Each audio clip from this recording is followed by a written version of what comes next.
तो दोस्तों नमस्कार, मैं हूं अनिल और रेसलिंग सुपर धमाल में आपका हाथ जोड़कर स्वागत है। तो दोस्तों आपको बता दें कि स्मैकडाउन के आखिरी एपिसोड में सोलो सिकोआ ने चौंकाने वाली वापसी की। फैंस उन्हें काफी ज्यादा मिस भी कर रहे थे। सोलो सिकोआ के साथ ही जेकब फाटू और टामा टोंगा इतने हफ्तों से अकेले ही नजर आ रहे थे। और आपको बता दें, जेकब फाटू और सोलो सिकोआ के बीच पहले दरार देखने को मिली है और अब लग रहा है कि दोनों अलग हो सकते हैं। कुछ कारणों से ऐसा लगता है कि जेकब फाटू सोलो सिकोआ के खिलाफ जाने का मन बना सकते हैं। और फिलहाल आपको बता दें कि इस वीडियो में हम 3 कारणों के बारे में बात करने वाले हैं कि क्यों स्मैकडाउन के अगले एपिसोड में जेकब फाटू द्वारा सोलो सिकोआ को धोखा मिल सकता है। जी हां दोस्तों, कई रिपोर्ट्स में ऐसा बताया जा रहा है कि ये चीजें हमें जल्दी ही देखने को मिलेगी, लेकिन क्या अगले स्मैकडाउन में ये चीज देखने को मिल सकती है? बहुत ही बड़े कारण है। बात करेंगे सबसे पहले कारण की, लेकिन दोस्तों अगर आप लोग सभी चैनल पर नए हैं, सब्सक्राइब करने के बाद ऑल पर क्लिक करें क्योंकि फ्री है और यहाँ आपको हर प्रकार की रेसलिंग जगत से जुड़ी हुई तमाम जानकारी मिलती है। फिलहाल दोस्तों स्मैकडाउन में सोलो सिकोआ ने नए ब्लड लाइन को जीत नहीं दिलाई। जो हालिया एपिसोड हुआ तो आपने देखा होगा, सोलो सिकोआ ने स्मैकडाउन के आखिर में वापसी करने के बाद कोडी पर हमला किया।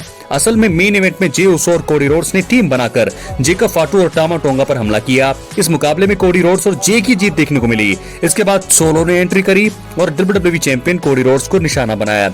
ये बात जो है फैंस को सरप्राइज कर गई होगी और नए ब्लड लाइन के सदस्य भी हैरान होंगे, जैसे जेकब फाटू सबसे ज्यादा हैरान होंगे।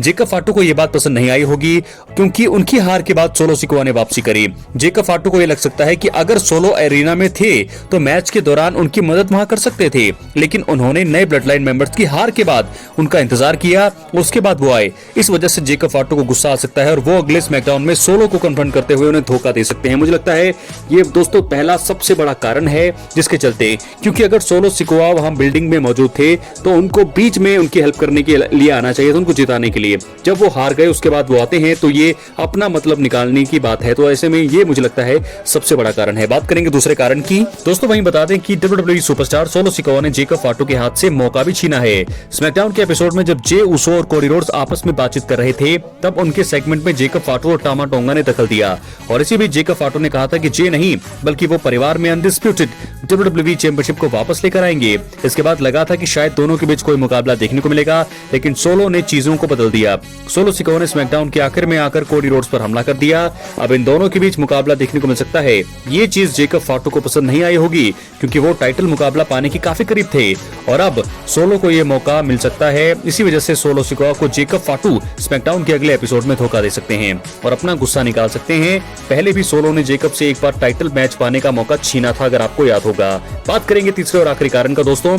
डब्ल्यूडब्ल्यूई सुपरस्टार सोलो सिकोआ बिना बताए अपने साथियों को छोड़कर जो है चले गए थे। फिलहाल सोलो सिकोआ को रॉ नेटफ्लिक्स डेब्यू शो में बड़ी हार का सामना करना पड़ा।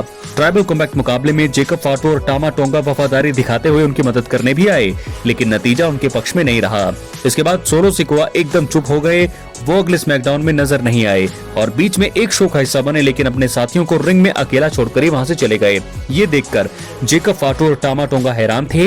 इसके बाद से जेकब फाटू और टामा टोंगा अपने हिसाब से ही काम कर रही हैं। साफ तौर पर उन्हें यह बात पसंद नहीं आई होगी कि सोलो सिकोआ ने उनसे बात तक नहीं की और उन्हें खराब समय में अकेला छोड़कर चले गए। इसी वजह से आप जो है जेकब फाटू सोलो के खिलाफ जा सकते हैं और उन्हें धोखा देकर अलग हो सकते हैं। तो दोस्तों मुझे लगता है कि सबसे बड़ा कारण है ये और इसके वजह से जो है जरूर जो है धोखा दे सकते हैं जेकब फाटू सोलो को। बात करेंगे हम अगली स्टोरी की तरफ जो जुड़ी है रोमन रेंस से। तो दोस्तों आपको बता दें कि रोमन रेंस इस समय जो है डब्ल्यूडब्ल्यूई से बाहर हैं, ब्रेक पर हैं या फिर इंजर्ड हैं, कुछ पता नहीं है, लेकिन वो इस समय बाहर हैं।